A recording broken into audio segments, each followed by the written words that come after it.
Okay. Hi everybody, thank you, first of all, thanks so much for coming. My name is Clarisse Abelarde, and this is my solo show from the end of the residency here at Arts of the Roof. It's called A Fort Held Together by Spit and Prayers. And I'm Alexis Hyde. I'm a curator here in LA. I run the Quinn Emanuel Artist Residency, which is how I met Clarisse, who was one of our residents.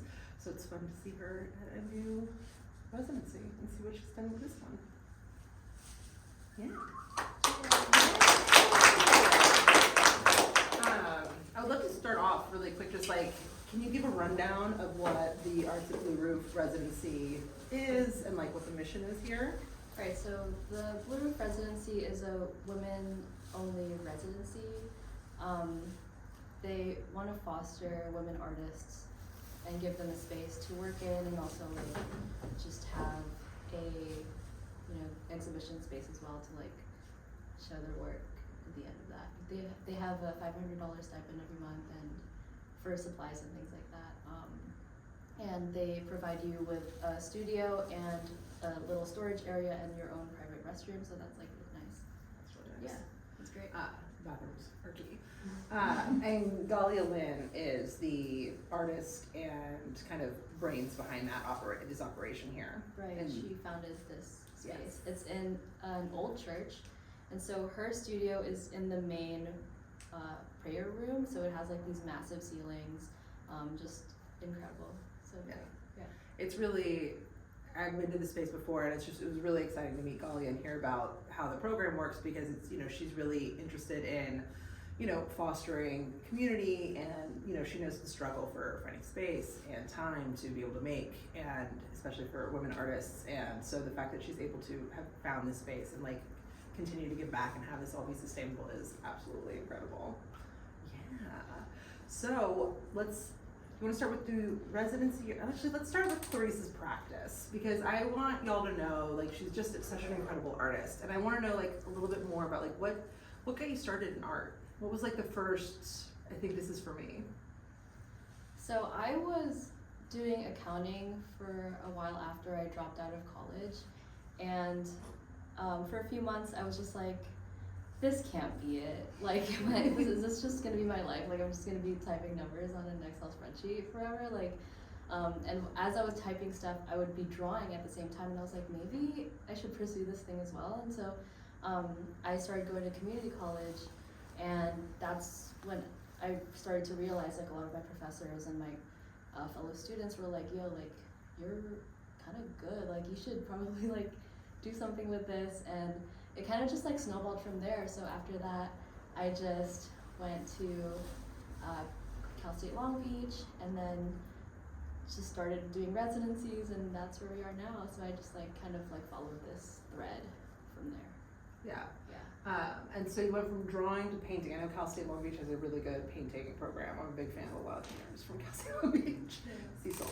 And it's like, what got you into like painting? Like, was it just taking a class, like talking to one of your teachers, or how did that start?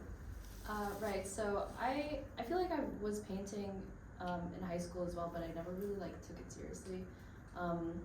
I think it was just like started with taking classes with professors. Yeah. Yeah, and like studying art history and stuff like that. It's interesting too, because I think this show is also showing a little bit of like your multimedia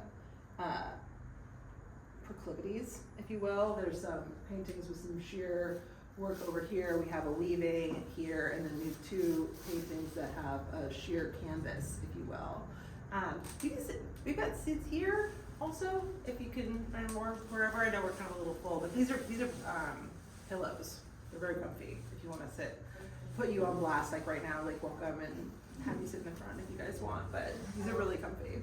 And so was that like, when did you start getting into the multimedia portion of it? So in Cal State Long Beach, I just started exploring different materials. Like I started painting on like doors, or just found objects. I also found an entire truck of fabrics that people were just giving away. I think it was like an old upholstery business, and they just had like truckloads of like giant rolls of fabric, and I kind of just like just took a bunch, and I just had like access to all these like weird materials that I started to use in lieu of canvas. So it's just like velvet and like all these patterned fabrics, and that's like where it all started. Where I just like started to paint on like different materials, and the way the paint interacts on different fabrics is just like so like invigorating for me, because like each material reacts to it in a different way, where like if it's velvet, like all the like hairs kind of like stick together, whereas like on canvas it just like sits on top and like absorbs, you know. It's like all these like different ways. I just see it as an experiment. Yeah. I think this is also really interesting in terms of like Clarisse's like full practice, because she is interested in all of these like found materials. And when I worked with her, she was scouring the office. She pulled wallpaper off of like an empty office once, to like make a canvas, you know, in lieu of canvas piece.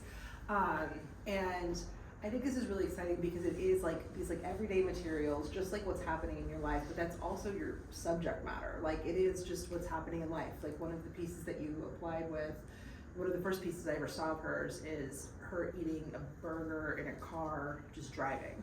But it's like just like this incredible perspectives of this like kind of slice of life. And you see, you know, here's another kind of selfie in a car, you know, in bed, lover in bed, you know, just like, there's one other great piece I've got, one of my favorite paintings, it's not in here, is, you know, brushing her teeth in the mirror. So it really is like just kind of like this reflection of Clarisse's everyday, just like always like processing. And where was I going with this? I just got really excited thinking about your teeth brushing pieces. But where do you, where does like these like lines like come from, of like what is the thing that like you see something like driving in the car, like in like a moment in flagrante where you're like, oh, this is the thing that I'm gonna paint. Right. I feel like my work is very like intuitive, and so I just like create a lot of work, and the things that stick end up becoming the things that I keep repeating. And so it's kind of just a testament to the things that I find attractive visually, but also the memories that really stick with me in life. Yeah. And yeah, I feel like that's a testament to like my personal vision with like what I see in life and stuff like that. It is. So there's like, that's kind of like a repetitive, also like you're engaged with like driving, eating a burger, brushing your teeth, because you're like, these are things that happen regularly and then they kind of stick with you. Right, totally. But also like the repetitive aspect of like just being in the digital age and like continuously capturing the same image over and over, or like seeing the same images online and stuff. So I think it ties together with that as well. Yeah. Yeah. No, because you are interested, and I think we can see, especially in this, where we have this kind of repetitive imagery behind your back and now to your face. I recall to you a Karate Kid artist, because the way her practice goes, she's like she has one of the more rigorous practices I've ever encountered in terms of like trying things and working, and just doing things nonstop. So it's like almost like in Karate Kid, where it's like wax on, wax off, and you see him doing this for like hours and hours and hours, and it's like, what's the point of this? And then all of a sudden, he's in the fight and he can like block the hits, right? Because I'd see her working, and it had, when she was in the residency, these little sculptures, these little frames that she had. You had, what, 200? She had 200. So she was just banging out like these bonkers paintings with just like, I'm doing silkscreen now, and I'm wrapping this one in spandex, and I'm doing this, and I'm doing that, and I'm doing this. And it was just like, you know, but I would see these kinds of like patterns kind of coming out, but I couldn't see where it was going. And then like the last week of the residency, she busts out this like giant painting, and it's like, oh, there's this little part that she'd been working on for so many sculptures, or so many pieces, or this is the pattern she'd been like working on, and like all of a sudden it comes in like to fruition in like this one, you know, Karate Kid bout, and I'm like, there it is. And even same thing with, I see something like this and I think about, you know, your life drawing practice, and like how, because even though so much of, you know, we were talking earlier about how there's a lot of like really like, you know, mark making is really important, and like the brushiness of some of your, you know, the strokes that you're making is so important, but then also, you know, you're obviously deeply capable of doing, you know, different kinds of like layers of, and but then that comes from like your own personal practice on top of like your art making, like you're still practicing Right. like nonstop. Constantly. Constantly. And I feel like I'm always also like just reinventing myself as well, so I don't want to just like stick to one thing. I like to just kind of forget everything I learned and like just explore something new and like keep things fresh. Yeah. I feel like that's like really important for me, at least, to just like stay engaged with the work. Is it because of like the challenge that you're like interested in, or like do you get bored, or is it just new? I think it's a challenge. Yeah. It's like a puzzle I'm giving myself. Yeah. And once you've done the puzzle, you're like, next one. Right. Yeah. So That much makes fun. sense. I love that. Can we talk a little bit about this woven piece? Because this is the first woven piece I've ever seen that's been incorporated. Right. I used to make a lot of these weavings in the past out of like old clothing and stuff like that, but I never showed it. I would just typically make the weavings and get rid of it. It was just more of like a therapeutic thing for me, because I'm like very obsessive and always need like some kind of like tactile thing to do, or else my mind's just gonna spiral. Yeah, I kind of just created this. It was always about like the tactileness of and the idea of the web in comparison of like the World Wide Web. So like it's an anti-digital thing. So like if I'm making this, I'm not on my phone, right? I'm just like doing the thing. So it's a resistance to being on the internet. It like gets me away from that. But it also ties into my Filipino culture, which is very much based on weaving. Like we make a lot of like basket weavings, and like a lot of our clothes are made out of woven fabrics. So that's kind of also my way of tying into that as well. Yeah. Yeah. Where else does that come into play, like in terms of like your identity being Filipino? I feel like the idea of like connectivity in the Filipino sphere is so important.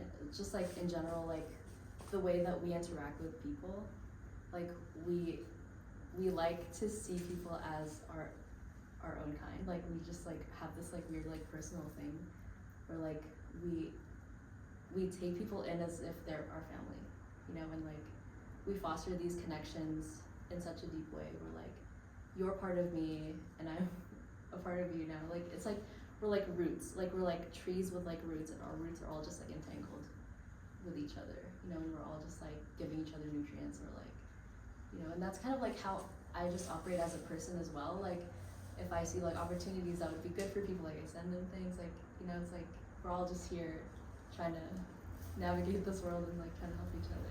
Yeah. Yeah. I love that. I do think that's very true about you. You do like to support other people. I think that's really wonderful. Yeah. Just like as a person. You're so lovely.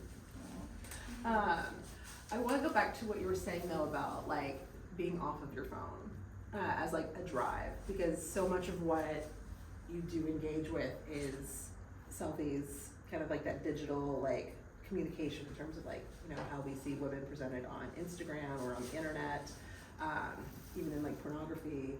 And so like you have this obviously this like draw to it, but you're also like fighting against it. Right. I feel like I just have this like weird obsessive quality within me where like if I'm on the internet, I'm just like on there forever. Like I just get stuck there. And then when I'm off the internet, I just get stuck there too. And like I feel like it's both really important to be tapped into the internet but also get away from it as well. Yeah. Like just for your own health, I guess, you know.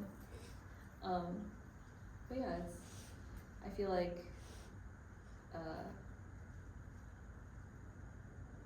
it's important to have all these contradictions.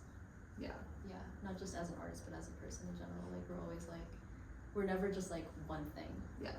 It's all just like a gray area. Yeah. That makes us who we are. Right? That's interesting. Yeah. Yeah, cause it's like the in between, like the pushes and the pulls, Mm-hmm. which is interesting because that also like think about your interaction with fabrics, with like, you know, your canvases that you're making, like those interactions as well. So when I want to go back to like how, because like I said, a lot of, you know, we have this selfie kind of engagement, And a lot of what your paintings are about like, presenting as a woman on the internet, the way that's consumed, the way that you're portraying that. Can you talk a little bit about like how your relationship with that started as like something that you've been interested in engaging with like on painting? Right. I feel like it's a psychological puzzle that I'm trying to fix or put together, because I feel like the identity that we face towards social media is a different identity than who we are as a person, like in real life, but also how we are as like with friends or with family is like we kind of like shift ourselves to interact with different people, and so that fragmentation of the identity is a thing that I've always been really interested in. Kind of like how much can we like know about a person from just seeing a photo online, and I feel like that's not very much, like we can't really know a lot of things from someone from just a photo online, yet this is the main like connection that we have towards each other, and that's like a little bit sad, because like we kind of just like crave human connection, and like this is like the only way we can like talk to people, and it feels like we lose like that deepness, like that profound like connection that like can only really happen from interacting through like a period of time and a period of just like bonding, like we kind of lose that. So do you think that what you're painting is like showing that there is more, you're spending more time, you're engaging with these images more, and like you're creating a relationship with an image, with the person, with the subject matter, or is it showing us that we're not getting enough? I feel like it's my way of being vulnerable in a way that I'm kind of like being vulnerable with the audience, and so it's my way of like connecting with you guys in a way that's like different from like just showing a photo online. It's like this is my life, like in a real way. Right. But also using the language of the images that we're speaking with in general in 2024. Yes. Yeah, I love that. Oh, wonderful. Sorry guys, I just like love Clarisse so much. So, let's talk about this show. Where did the title come from? So the title came from just me thinking about like this entire installation. I wanted to create some kind of like sacred space where it's like allowing not only me to be vulnerable, but you guys to also be vulnerable in the space. Like I wanted to feel very like childlike, but also like I wanted to take you to like a certain space and time, maybe your childhood, because I feel like everybody makes boards,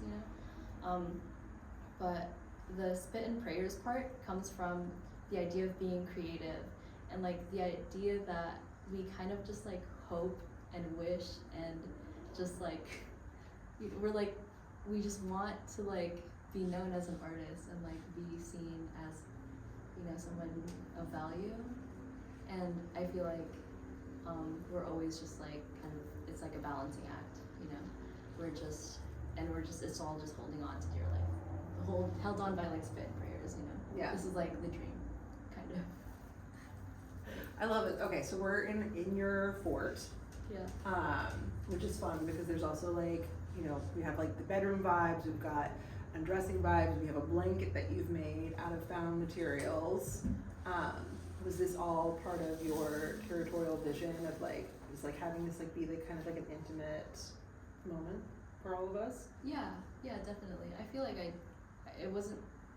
didn't come together until the very end, like how you were talking about earlier, where it's just like just a bunch of trying things, and then like so much doubt until like the very last minute where it all starts to click. When you get there, and it's just like, poof. Low key wish I was here to have seen that. That would have been fun to see that coming together. What didn't get included? Are there any babies that you had to, any darlings you had to kill? There were a lot. I had to, because I made a lot of work. It was a 3-month residency, so you could just imagine. It was a 3-month residency. She makes so much work. she made 100 paintings. I'm not kidding. Yeah. I like say that, it's like, oh, you're exaggerating. I am not. She made 100 paintings over the course of 4 months, so I can Yeah. imagine that here you were doing something comparable. Right, yeah. Yeah. There was one painting of my partner, Rabbi, holding a bottle of ranch. That one didn't get. Ranch. Oh, the ranch But- is a big hit. Yeah. I love that. It just like didn't not Didn't carry it? the message. That's all right. That's, you never know. And sometimes it's the things that you have to take out to, but I love that. The ranch was good. Where do you think that you're going now with this? Because now you said this is the first weaving that you've ever shown. Is this something that you're interested in going forward, of like incorporating more? Yeah, I feel like I'm starting to think about paintings as weavings, Mm-hmm. like maybe cutting up the paintings and turning them into a weaving. But I'm also thinking about materialistic exploration within clear materials like plastic or silkscreen, like you see with this piece and with that one as well. But I want to think about them more as a sculpture instead of a painting. So just Maybe being that's why I'm calling them sculptures. right, yeah, because I'm already tuned in, guys. I'm so tuned in. But yeah, just like thinking more about like the actual wood that gets exposed, Mhm. or just maybe what's behind it, and just having it more of a sculpture. Yeah, like the constructions of it. Right. Which is interesting, because again, it's like what you see on a painting is only the one thing, but then there's all of this like armature behind it, holding it up, same way you'd see an image on Instagram, but it's Right. only one thing, and there's all of these other things that are happening behind it that you don't even see. Yeah. I love that. Just Yeah. that's how your brain works. It's amazing. Yeah. I love that. And I also think it's really interesting too, because I feel like a lot of artists wouldn't have, when you're talking about cutting up your paintings and like weaving them, I feel like that would be really difficult for like a lot of artists to be like, oh, I'm just gonna chop up this painting to see if I can make this into something else. Where do you get the confidence to do that? I feel like I just don't have a lot of sentimentality towards my paintings. I kind of just like, I could just paint over them right now if if you guys want. Nobody asked her to do that, but she will, okay? So you're done with the thing, and you're like, you know what, on to the next, and Yeah. I'm gonna chop this bad boy up, and I'm gonna. There's just so much more that can be done later on. You know, Yeah. like this is just You're always Yeah. looking to the future, right. Yeah. and what's now is already past. Totally. Exactly. That's also very internet coded to me in terms of like how we consume like Instagram or TikTok or something. It's like, okay, now it's already passed, already passed, already passed. Yeah. What's What's next? next? What's next? Oh my gosh, what is next? What's next Yeah. is just more paintings, more residencies, more grants. Yeah. How, just for any of the artists here, because I know that this is a struggle for people, because people talk to me about it and stuff, how do you keep yourself, because I know you keep talking about like compulsion, but I feel like that's different than holding yourself accountable in terms of like applying to something or, you know, actually like finishing something like that. Like how do you get from, all right, I'm gonna start this like application, or I'm gonna keep on going with these like applying for grants or residencies, or I'm going to, you know, finish this painting or that painting. Like what's the thing that gets you from like, I'm just doing this to like be doing something to like actually having like a final baby? I feel like I don't know. I feel like there's no difference between that. Really? Yeah. In I what feel like way? it all is just like a compulsive, constantly trying thing. And that's like the best we can do, is to just keep trying and like to just do the thing. Even if it isn't like as good as you'd think it would be, you know? Like it'll just that's the best you can do, is to just try. So How did you get there? I would like to be there. How do you just like, the best we can do is try? That's so beautiful. yeah.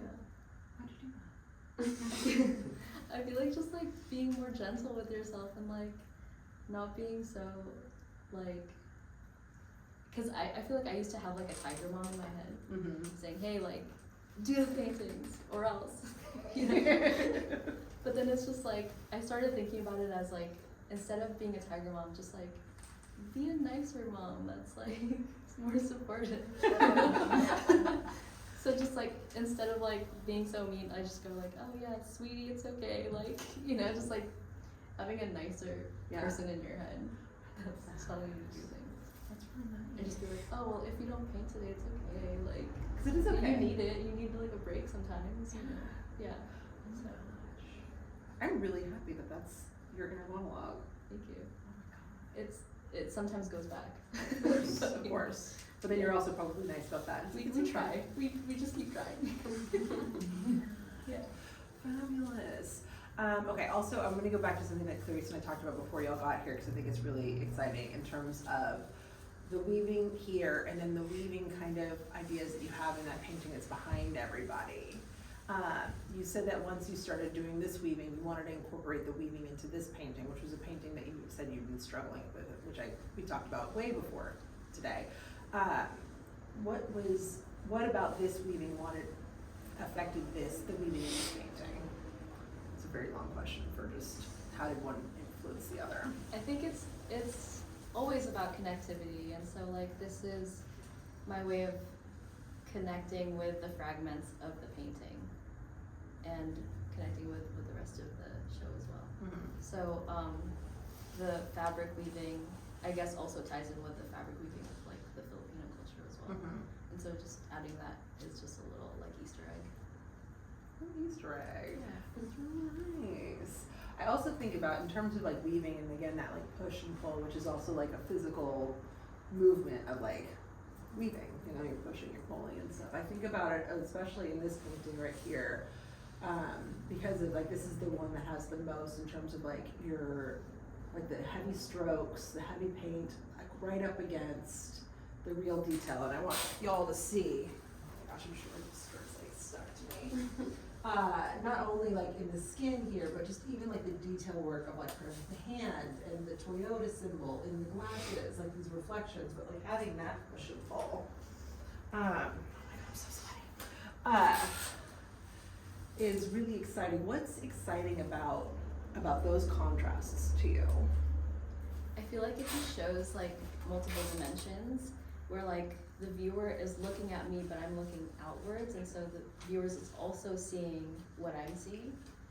And so yeah, just the idea of like having those different layers of seeing. Yeah. Yeah. And you get that whole and then with the heavy mark making, like with your hair, where is, because we don't have a lot of that in this show, but it's a big thing that Clarisse is interested in a lot, is just this kind of like the strokes and like just the finger of the artist in there. Why is that important to you?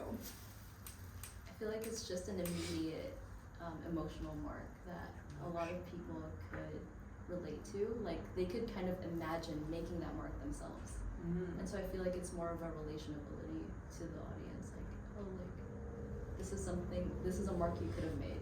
It's very easy, very like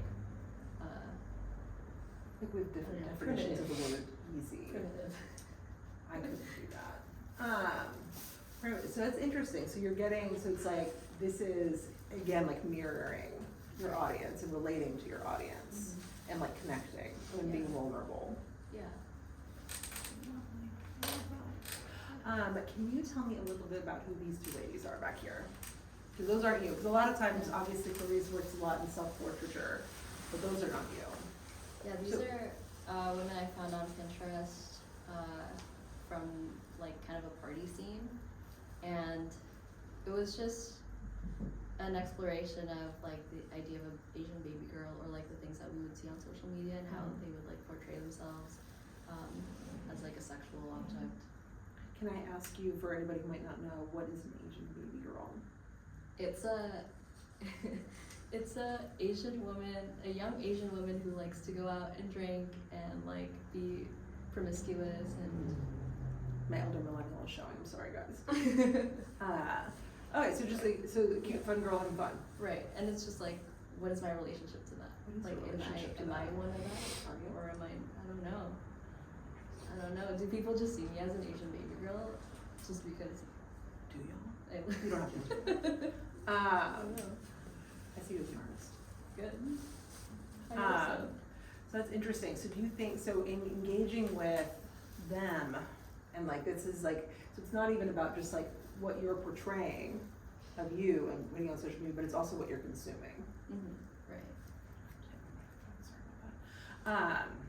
How does that affect you though? Like how does it, do you feel like you're seeing something of yourself when you see these girls on Pinterest or on Instagram? Are you seeing a mirror, or is it like an aspiration, or is it something like that maybe like hurts you emotionally? Sometimes I see women on the internet and it hurts me emotionally. So that might be like my projecting, but where do you land with these? I think I'm just questioning it. Just a question. Yeah, I'm just like academically? posing it as a like, oh, what are they doing? Oh, what am I doing? Does it align? I don't know. I don't know. Yeah. I feel like your brain space is a lot healthier than mine. I love it. But it's interesting though. So like posing with them, or having them, taking their poses and doing this. So you're, acknowledging this question, this kind of internal dialogue you have with like representation of like yourself, portrayal, consumption of you as a human, as a girl, as a woman. Yeah. I'm just a girl. Really. Yeah.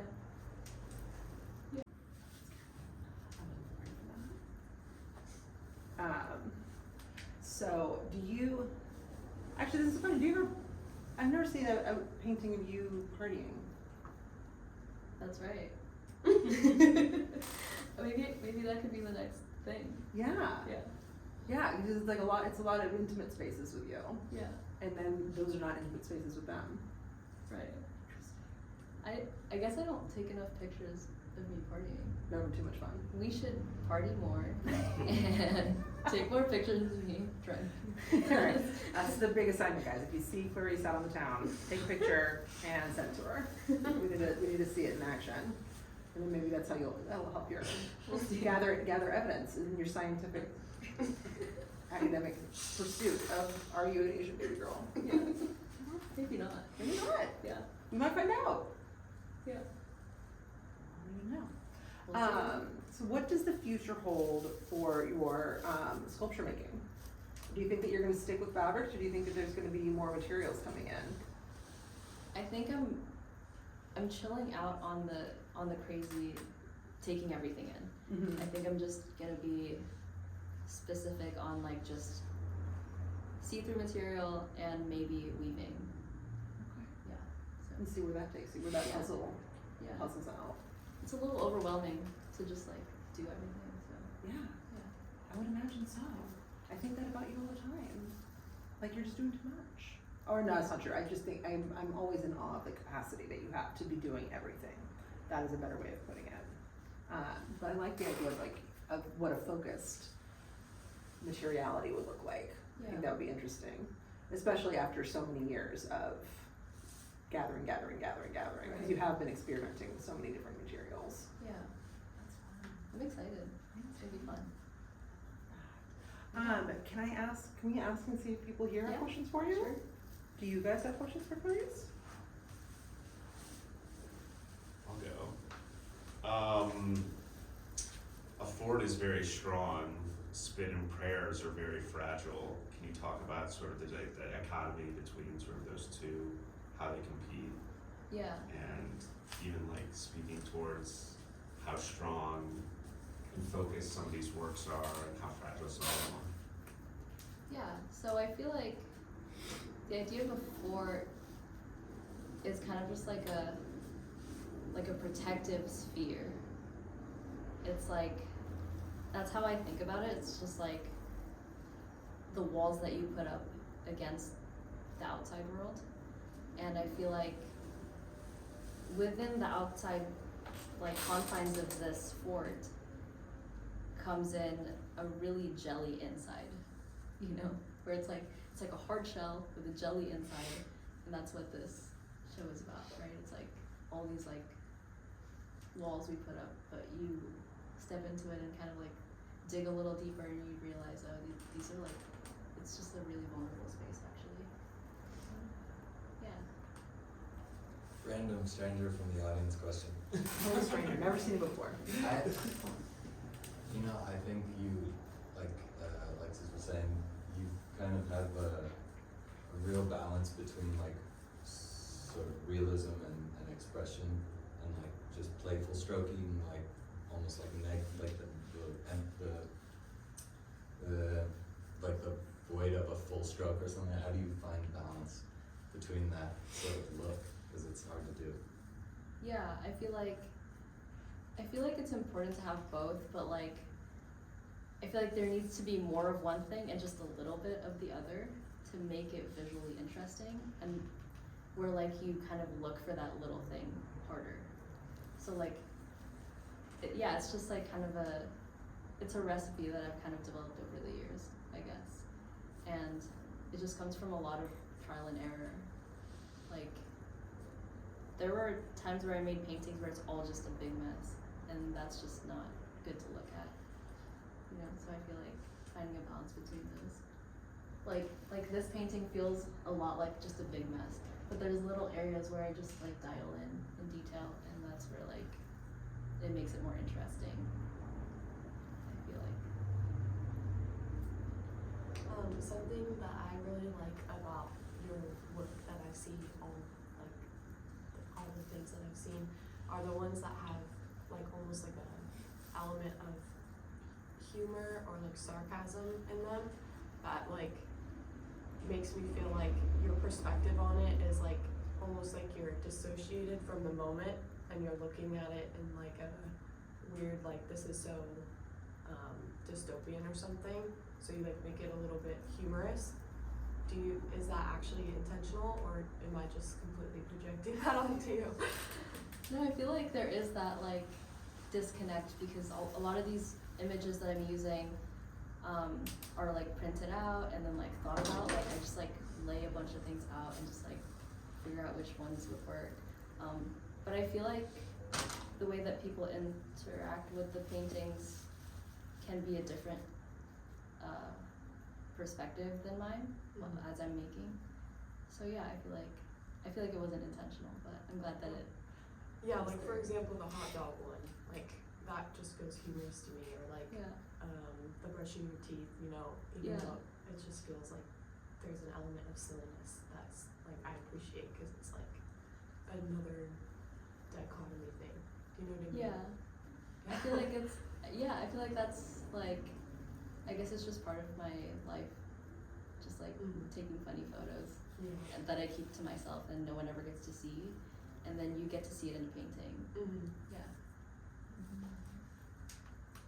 I guess kind of almost to piggyback on that, I personally am really struck by, in general, your work, but also in this show, your choices of when to pick these moments to then turn into paintings. Like, it almost feels like the opposite of dissociation for me, because to me it's interesting that you would pick a moment as like, oh, I'm brushing my teeth, I'm gonna turn this into a work of art. So I guess my question really is, how did you get to the point where you were determining these moments in time were worthy of deeper exploration? Which, I mean, they all are, right? Yeah. Because you're a person and every moment has value, but it's interesting to actually pick that up about yourself. Yeah. I feel like I don't really think about it in a way that's like, oh, this is the piece that's gonna be like so like incredible and deep. I feel like I just make a bunch of things, and then as I make them, the ones that really stick become the thing. But yeah, I feel like I just see paintings in everyday life all the time, and I just feel like there's never enough time to like make them all. And so, yeah, I kind of just like, I make things. I love that. So yeah, so it is like every day. So what did you say? It was like so beautiful. It's like everything has value. Everything has value. Yeah. So that's where you're just like living all the time. Yeah. I'll move there. Do you have any studio rituals or things that you can do to get you in the zone when it's time to work? I feel like there's like a little pep talk maybe, or like it depends. I feel like it just depends on like how I'm feeling. Sometimes I'm like screaming in the car right before I get in, or maybe put on some like motivational video or something. I don't know. I feel like, yeah, it's all different. It's always different. Sometimes I need to like smoke a joint before I go in, or like, yeah, there's a few things, but there's no like specific ritual, just because the way I work is very like sporadic. Like sometimes I would go all night painting, sometimes I would just pop in for an hour and like that's all I could do that day. But yeah, I feel like it's very different every time.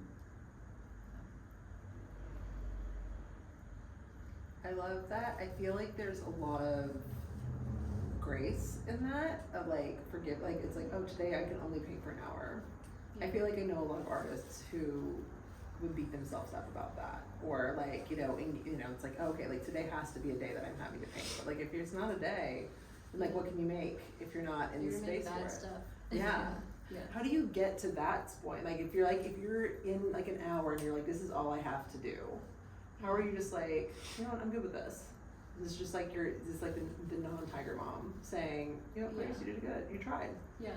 I call it a win just being in the studio. I'm just like, oh yeah, you made it there, you did the thing, Yeah. good. It's like if you just like make it to the gym. Yeah, It's like right. that's a win. Doesn't matter if you actually do anything there. Yeah, You tried. something.